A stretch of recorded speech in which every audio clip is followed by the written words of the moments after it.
Hello friends, स्वागत है आपके अपने YouTube channel online GK GS classes के एक और बेहतर वीडियो में। हम लोग जो है लूसेंट का बुक पढ़ रहे हैं और लूसेंट के बुक का जो है ये चौथा टॉपिक्स है वैदिक सभ्यता।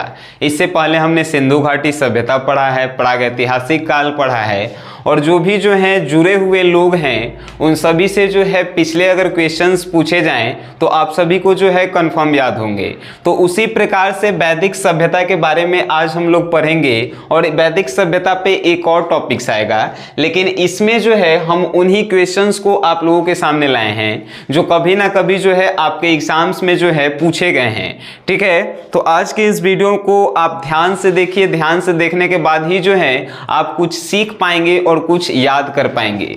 वैदिक सभ्यता, सबसे पहले अगर बात करें तो वैदिक सभ्यता को जो है सबसे पुरानी सभ्यता मानी जाती थी जब तक जो है सिंधु सभ्यता की खोज नहीं हुई थी। लेकिन जैसे ही सिंधु सभ्यता की खोज हुई तो वैदिक सभ्यता से पुराना जो है सिंधु सभ्यता को माना जाता है। और सिंधु सभ्यता जो है भारत की सबसे पुरानी सभ्यता के साथ साथ विश्व के 4 प्रमुख पुरानी सभ्यताओं में से एक सिंधु सभ्यता है। लेकिन हम आज बात कर रहे हैं वैदिक सभ्यता की। ठीक है, तो वैदिक सभ्यता को जो है मुख्यतः 2 भागों में जो है विभाजित कर दिया गया। पहला ऋग वैदिक काल और दूसरा उत्तर वैदिक काल। तो ऋग वैदिक काल कहां से कहां तक के वर्षों को कहा गया तो 1500 से लेके 1000 ईसा पूर्व। ईसा पूर्व के बारे में हमने पहले भी चर्चा किया है कि ईसा पूर्व में जो है ईयर्स उल्टा चलता था। ठीक है, तो 1500 से 1000 ईसा पूर्व के काल को जो है ऋग वैदिक काल के हम लोग नाम से जानते हैं। तो वहीं 1000 से 600 ईसा पूर्व के काल को उत्तर वैदिक काल के नाम से हम लोग जानते हैं। ठीक है, तो ये ऋग वैदिक सभ्यता जो है ये किनके द्वारा जो है निर्मित सभ्यता है तो आर्यों के द्वारा निर्मित सभ्यता जो है वैदिक सभ्यता है। और वहीं आपसे पूछा जाए कि द्रविड़ के द्वारा कौन सा निर्मित सभ्यता है तो आप सिंधु सभ्यता बताएंगे। ठीक है, आर्यों के द्वारा निर्मित सभ्यता वैदिक सभ्यता और द्रविड़ के द्वारा जो सभ्यता निर्मित की गई उसे जो है हम लोग सिंधु सभ्यता के नाम से जानते हैं। आर्यों का मूल निवास स्थान जो है मध्य एशिया बताया गया है कि आर्य आखिर आए तो सबसे पहले जो है पंजाब, भारत में पंजाब में आए और उसके बाद अफगानिस्तान में आए। लेकिन मूल जो स्थान था आर्यों का वो जो है मध्य एशिया बताया गया। और किसने बताया तो मैक्स मुलर ने बताया। मैक्स मुलर ने कहा कि आर्यों का जो है मुख्य स्थान जो है मध्य एशिया है और सर्वप्रथम वे लोग जो है भारत में पंजाब में आए और उसके बाद जो है अफगानिस्तान में बसे। ठीक है, अब नेक्स्ट हम बात करते हैं तो आर्यों द्वारा विकसित सभ्यता जो है ग्रामीण सभ्यता थी। और वही हम लोग जो है सिंधु सभ्यता की बात करें तो वे द्रविड़ के द्वारा जो है विकसित सभ्यता थी और वो जो है एक नगरीय सभ्यता थी। लेकिन वैदिक सभ्यता जो है ये कैसी सभ्यता है तो ग्रामीण सभ्यता थी। ठीक है, अगर आपसे पूछा जाए कि वैदिक सभ्यता कैसी सभ्यता है तो ग्रामीण सभ्यता, इसके बारे में आप बताएंगे कि एक जो है ये ग्रामीण मीन्स गांव की तरह जो है यह सभ्यता थी। उसके बाद आर्यों की प्रमुख भाषा जो थी, मुख्य भाषा, वो संस्कृत थी। यानी आर्य लोग जो है संस्कृत में बातें किया करते थे। अब नेक्स्ट है कि आर्यों की प्रशासनिक इकाई 5 भागों में बटी थी। आर्य लोग जो थे उनकी जो प्रशासन जो चलाने की प्रक्रिया थी वो 5 भागों में विभक्त थी। जैसे कि आज भी जो है हम लोगों का भी जो है प्रशासनिक व्यवस्था बहुत सारे भागों में विभक्त है। जैसे कि आईएएस होता है, आईएएस के नीचे आईपीएस होता है, उसके नीचे बहुत सारी कैटेगरी होती है। तो उसी प्रकार जो है वैदिक सभ्यता की भी जो है आर्य जो लोग थे उनकी प्रशासनिक इकाई 5 भागों में विभक्त थी। पहला कुल, दूसरा ग्राम, तीसरा विष, चौथा जन और 5वां राष्ट्र। ग्राम के जो मुखिया होते थे उसे ग्रामीणी कहा जाता था। विष के जो मुखिया होते थे उसे विषपति कहा जाता था और जन के जो राजा होते थे उन्हें राजन के नाम से हम लोग जानते थे। उसके बाद बात करें तो 10 राज युद्ध का उल्लेख ऋग्वेद के 7वें मंडल में उल्लेखित है। 10 राज एक युद्ध था जो ऋग्वेद के 7वें मंडल में उल्लेखित है। यह युद्ध जो है बार बार एग्जाम में पूछे जाते हैं जिसके कारण जो है हमें लिखना पड़ा तो दशराज युद्ध क्या है इसके बारे में जानते हैं। दशराज युद्ध जो है रावी नदी के तट पे हुआ था। दशराज युद्ध जो है रावी नदी के तट पे हुआ था और किसके किसके बीच में, सुदास एवं दस के बीच में जो है यह युद्ध हुआ था। सुदास एवं दस के बीच में यह युद्ध हुआ था और दस जो है इसमें विजयी हुए थे। उसके बाद हम बात करते हैं ऋग्वैदिक समाज 4 वर्णों में विभक्त थे। ऋग्वैदिक काल यानी कि वैदिक सभ्यता को जब 2 भागों में बांटा गया है, ऋग्वैदिक काल, तो ऋग्वैदिक काल जो है आखिर ये ऋग्वैदिक समाज कितने भागों में बटे थे। तो हमने जो है जब ऋग्वेद पढ़ा था तो उसमें भी हमने देखा था कि इनकी समाज जो है 4 भागों में बटी हुई है, ब्राह्मण, क्षत्रिय, वैश्य, शूद्र। ब्राह्मण की उत्पत्ति कहाँ से हुई है, तो ब्राह्मण की उत्पत्ति जो है मुख से हुई है, वहीं क्षत्रिय की उत्पत्ति जो है भुजाओं से हुई है, और वैश्य की उत्पत्ति जंघाओं से हुई है, और शूद्र की उत्पत्ति जो है कहाँ से हुई है, तो चरणों से हुई है। ठीक है। अब जो है व्यवसाय पर आधारित ये सभी जो 4 भागों में ऋग्वैदिक समाज को बांटा गया है, इनके काम के अनुसार इन चारों को बांटा गया है। जो जैसा काम किया उनको जो है वैसे समाज में जो है रख दिया गया। तो हम लोग कह सकते हैं कि इन चारों समाजों को बांटा गया है उनके व्यवसाय पर। ठीक है। और इसका उल्लेख जो है आपको ऋग्वैदिक के 10वें मंडल में मिलेगा कि किनको जो है कैसे बांटा गया है। ऋग्वेद के 10वें मंडल में जो है इनका उल्लेख है। उसके बाद हम बात करेंगे आर्यों का समाज प्रेत प्रधान था। आर्यों का समाज जो है प्रेत प्रधान था। प्रेत प्रधान कहने का मतलब कि कोई एक परिवार होता है तो परिवार का मालिक जो है पिता को बनाया जाता है, तो उसी प्रकार आर्यों के समाज में भी जो है मालिक हुआ करते थे पिताजी। ठीक है। अब बात करते हैं नेक्स्ट, समाज की सबसे छोटी इकाई परिवार या कुल थी। समाज का जो सबसे छोटा भाग था उसको जो है परिवार या कुल कहा जाता था, और इस कुल के मालिक जो है कौन होते थे, स्कूल के मालिक कहें या मुखिया कहें तो पिता होते थे। इसीलिए तो हमने पहले ही बताया कि आर्यों का समाज जो है प्रेत प्रधान समाज था, जिसके मालिक जो है पिता हुआ करते थे, जिसे कुलप भी कहा जाता था। पिता को जो है कुलप के नाम से भी हम लोग जानते थे। कब? आर्य समाज में हम लोग जानते थे, वैदिक सभ्यता में हम लोग जानते थे। अब नेक्स्ट बात करते हैं, वैदिक काल में बाल विवाह तथा पर्दा प्रथा प्रचलन नहीं था। यानी कि हम लोग ने सिंधु सभ्यता में पढ़ा था कि सिंधु सभ्यता में जो थी पर्दा प्रथा जो है प्रचलन थी, तो वहीं जो है हम बात करते हैं वैदिक सभ्यता की, तो इसमें जो है पर्दा प्रथा प्रचलन नहीं था और ना ही बाल विवाह प्रचलन था। पर्दा प्रथा कहने का मतलब स्त्रियों को पर्दा के घेरे में रखना, और बाल विवाह कहने का मतलब कि कम उम्र में जो है शादी करना। और इसमें जो है वैदिक सभ्यता में एक और रूल्स था। वो रूल क्या था, तो देखिए विधवा अपने मृतक पति के छोटे भाई से शादी कर सकती थी।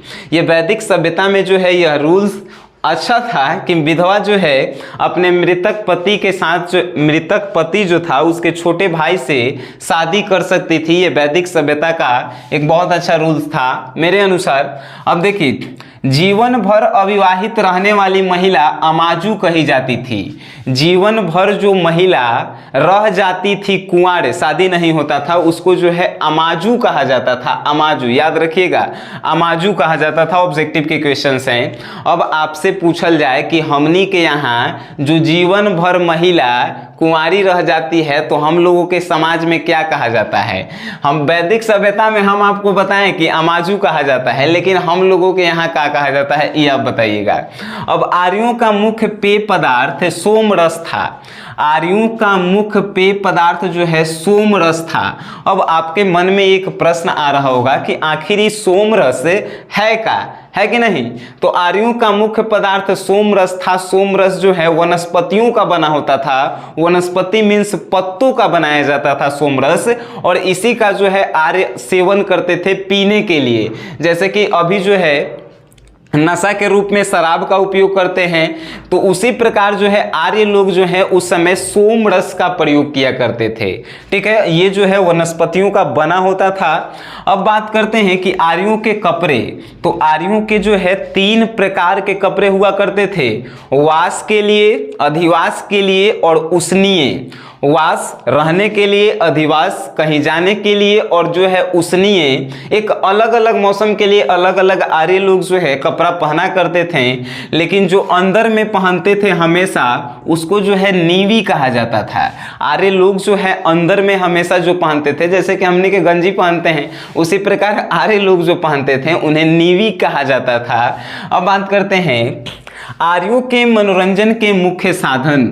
आर्यों के मनोरंजन के मुख्य साधन जो थे घोड़दौड़ थे, रथ दौड़ थे, संगीत एवं द्रुत कीड़ा था। ठीक है, जैसे कि हमने सिंधु सभ्यता में पढ़ा है कि सिंधु सभ्यता के लोगों का मनोरंजन का साधन क्या था, तो पक्षियों को जो है आपस में लड़वाना, जानवरों को आपस में लड़वाना, शिकार करना उनका जो है मनोरंजन का साधन था। लेकिन वैदिक सभ्यता में आपसे पूछे कि आर्यों के जो है मनोरंजन के मुख्य साधन क्या थे, तो घुड़दौड़ यानी कि घोड़ा का दौड़, उसके बाद जो है रथ दौड़, रथ का दौड़ होता था उनके मनोरंजन का साधन, संगीत यानी गाना बजाना करना, ध्रुत क्रीड़ा यानी छोटे मोटे खेलों को जो है आपस में खेलना। अब हम लोगों की बात करें तो हम लोग जो है मनोरंजन के लिए क्या करते हैं, हम लोग जो है मोबाइल देखेंगे, टीवी देखेंगे, अन्य तो मोबाइल पर बात करेंगे, ये तो आप लोग करते हैं मनोरंजन के लिए। लेकिन ये वैदिक सभ्यता की बात करल जाए तो वैदिक सभ्यता में अलग होता है। ठीक है, अब बात करते हैं नेक्स्ट कि आर्यों का मुख्य व्यवसाय पशुपालन एवं कृषि था। आर्य लोग जो थे कमाने के लिए क्या करते थे, कमाने के लिए जो है पशु को पालते थे कमाकर खाने के लिए, और उसके बाद जो है कृषि किया करते थे। आर्यों का अगर आपसे पूछा जाए कि मुख्य व्यवसाय क्या था तो पशुपालन एवं कृषि था, इस बात को याद रखिएगा। अब नेक्स्ट हम बात करते हैं तो आर्यों के प्रिय पशु कौन थे। आर्यों के अगर खास पशु के बारे में बात किया जाए तो आर्यों के खास पशु जो थे घोड़ा थे। सभी आर्य लोग जो है घोड़ा को पसंद करते थे। आर्यों के प्रिय पशु घोड़ा थे। तो उसी प्रकार आर्यों के प्रिय देवता कौन थे, तो इंद्र भगवान थे। आर्यों के प्रमुख प्रिय पशु घोड़ा और आर्यों के प्रिय देवता कौन थे, तो इंद्र भगवान थे, याद रखिएगा। अब बात करते हैं नेक्स्ट, तो आर्यों द्वारा खोजी गई धातु लोहा थी। आर्य के द्वारा यानी कि वैदिक सभ्यता में सबसे पहली कौन सी धातु का खोज हुआ, तो लोहा हम बताएंगे। लेकिन आपसे हम क्वेश्चंस पूछते हैं, जैसे कि सिंधु सभ्यता हमने पढ़ा है, तो सिंधु सभ्यता में किस धातु का सबसे पहला खोज किया गया था, आप जो है कमेंट बॉक्स में बताएंगे। बहुत आसान प्रश्न है, ठीक है, क्योंकि उन्हें कांस्य युगीन, सिंधु सभ्यता को हम लोग कांस्य युगीन के नाम से भी जानते हैं, इतना हम हिंट आपको दिए। ठीक है, तो आर्यों के प्रिय देवता इंद्र थे और आर्यों के द्वारा खोजी गई धातु को सबसे पहली धातु लोहा थी, जिसे श्याम अयस के नाम से भी हम लोग जानते हैं। लोहा को श्याम अयस भी कहा जाता था आर्यों के समय वैदिक सभ्यता में। तो वहीं जो है तांबा को लोहित अयस कहा जाता था, याद रखिएगा। अब आप लोग लोहा को लोहित अयस मत कहिएगा कि लोहा है तो लोहित होगा, नहीं, लोहा को श्याम अयस कहा जाता था और तांबा को लोहित अयस कहा जाता था, इस बात का ख्याल रखिएगा। नेक्स्ट हम बात करते हैं व्यापार हेतु दूर दूर जाने वाले व्यक्ति को पनी कहा जाता था।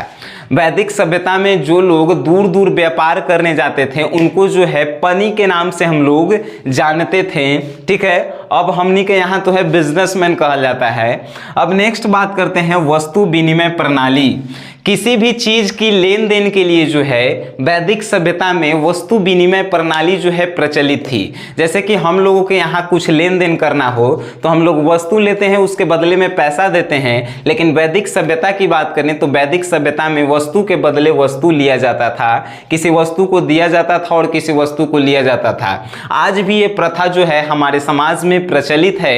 अगर आप दियर के क्षेत्रों में जाते हैं तो ऐसी प्रथाएं जो है आपको देखने को मिलती है। ठीक है, तो हमने वैदिक सभ्यता से रिलेटेड 20 ऐसे क्वेश्चंस आप लोगों को करवाए जो कभी ना कभी, और एक टॉपिक्स जो है अभी और बच रहा है, देखिए कौन सा, तो उपनिषद जो है 108 हैं, महापुराण जो है 18 हैं, वेदांग जो है 6 हैं। आप कहिएगा कि सर उपनिषदों हम जान रहे थे 100 कितना है, तो 108 है। उपनिषद जो है 108 है जान रहे थे, महापुराण जो है 18 है जान रहे थे, वेदांग जो है 6 जान रहे थे। लेकिन ये बताइए कि उपनिषद कहल केकरा जाता है। तो उपनिषद जो है हिंदू धर्म का एक प्रचलित ग्रंथ है। हिंदू धर्म का प्रचलित एगो उपनिषद ग्रंथ है जो संस्कृत भाषाओं में लिखा गया है, संस्कृत भाषाओं में, ठीक है, जिसमें 108 उपनिषदों की 108 संख्या है, हिंदू धर्म के लिए है। वही जो है महापुराण आचार्य जैनसिन के द्वारा लिखा गया है और ये जो है जैन धर्म से रिलेटेड है। और महापुराण जो है 2 भाषाओं में लिखा गया है, एगो अपभ्रंश भाषा तो दूसरी तरफ संस्कृत भाषा में लिखा गया है। महापुराण के बारे में याद रखिएगा, ये जैन धर्म से रिलेटेड है। क्वेश्चंस पूछा कि महापुराण क्या है, तो जैन धर्म का जो है एक ग्रंथ है जो आचार्य जैनसिन के द्वारा लिखा गया है। ये भी ऑब्जेक्टिव पूछ सकता है कि महापुराण जो है किसके द्वारा लिखा गया है, इसके ऑथर कौन है, तो आचार्य जैनसिन हैं। और इसको जो है 2 भाषा में लिखा गया है, संस्कृत और अपभ्रंश भाषा में लिखा गया है। उसके बाद वेदांग की बात करते हैं, तो वेदांग भी जो है, वेदांग जो है जिससे हम लोग अपनी शिक्षा को बढ़ा सकते हैं, उसी को वेदांग कहा जाता है। वेदांग जो है 6 प्रकार के होते हैं, वेदांग की कुल संख्या 6 है और ये भी जो है संस्कृत भाषाएं में ही जो है लिखी गई है। तो आपको जो है इस वीडियो के माध्यम से वैदिक सभ्यता के बारे में बहुत कुछ जानने को मिला और वैदिक सभ्यता से रिलेटेड जितने भी इंपॉर्टेंट प्रश्न थे उनको जो है हमने एक बार लिख दिया है।